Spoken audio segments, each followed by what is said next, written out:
Good morning, students, and welcome to today's lecture on gonads in Amphioxus. Up to now, we have studied various systems of Amphioxus, that means a digestive system and excretory system. So, today we are going to study the next part of our syllabus, that is gonads. So, gonads in Amphioxus, uh, generally the sexes in Amphioxus they are separate, but there is no sexual dimorphism. The adult Amphioxus it bears 26 to 27 pairs of similar gonads. That means initially, as there is no sexual dimorphism, so all the gonads are similar, and there are 26 to 27 pairs of gonads which are metamerically arranged in the segment number 25 up to the segment number 51. So these gonads which are similar, they are 26 to 27 in pairs, and they are arranged metamerically in two rows from the segment number 25 up to the segment number 51. This region of the body where these gonads are present, that is known as branchiogenital region. As these gonads are present in atrial region, or you can say pharyngeal region, and this is a part of reproductive system, hence it is known as branchiogenital region. The gonads are simple, as we can see in the diagram here. The gonads are very simple hollow sacs of mesodermal origin and develop conspicuously in the atrial cavity. So these are the developing stages. Here you can see these are the developing stages of gonads 1, 2, 3, 4 and 5.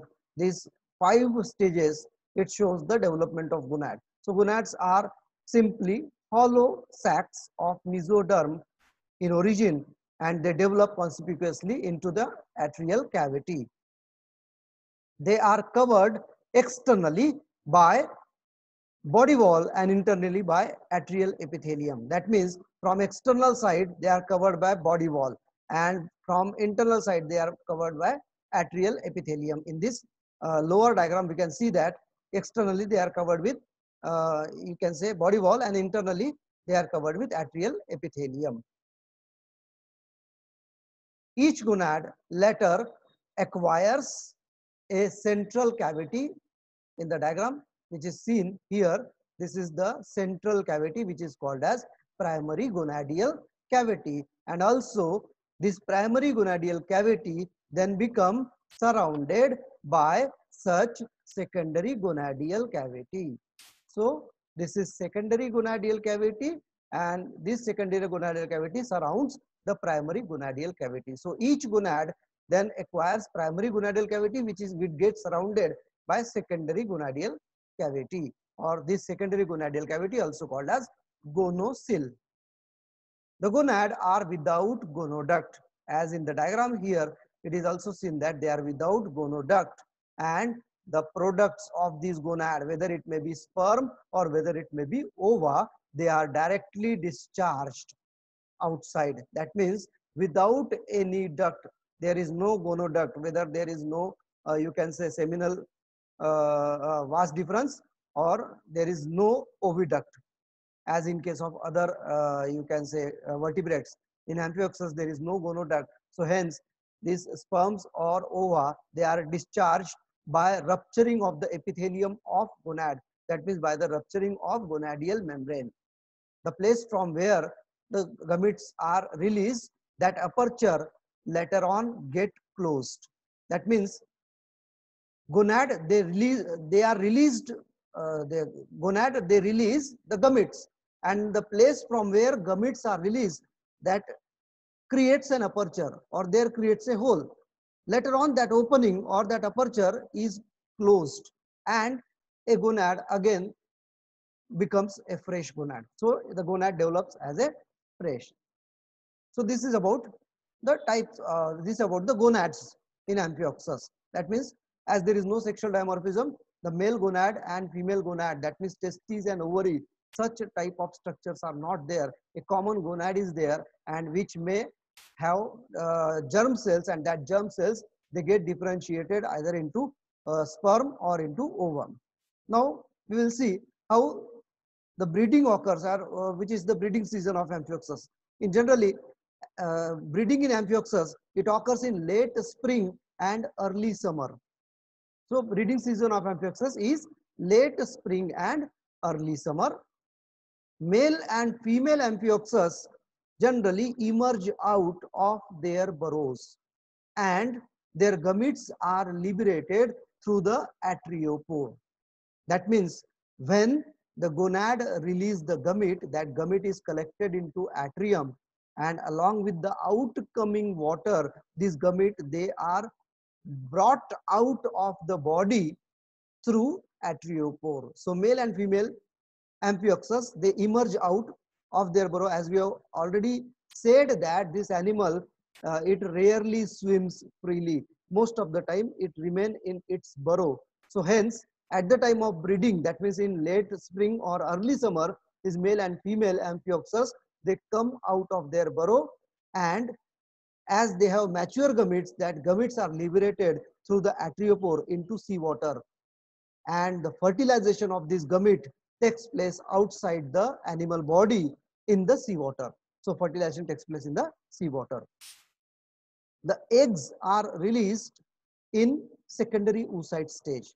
Whatever the eggs which are released from the body of female, they are released in the secondary oocyte stage, and the size of this egg, it measures about 0.12 millimeters in diameter. So size of the oocyte which is released from a female atriopore, it is 0.12 millimeter. It contains very less amount of yolk. Hence, the eggs of Amphioxus are said to be microlecital. Now, what is microlecital? Eggs are different, or you can say eggs are categorized into various types, and one of the basis on which eggs are described, that is the amount of yolk.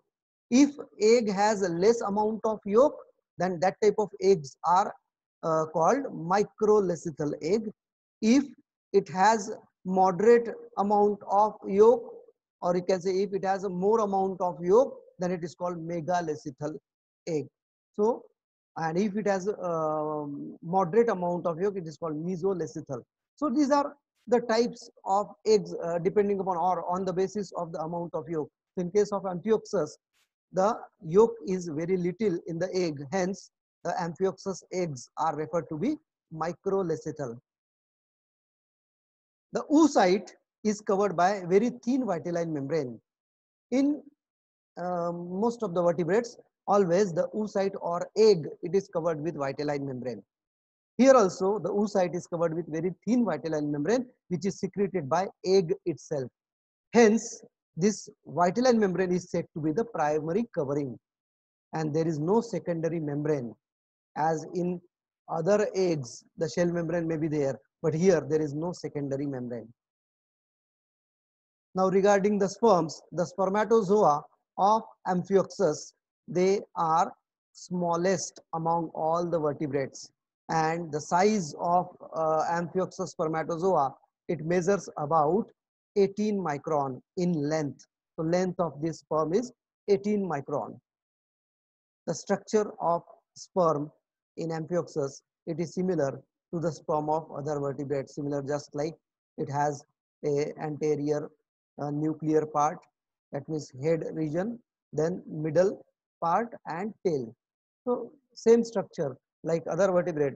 This sperm of Amphioxus also has the same structure. So this is all about the gonads in Amphioxus.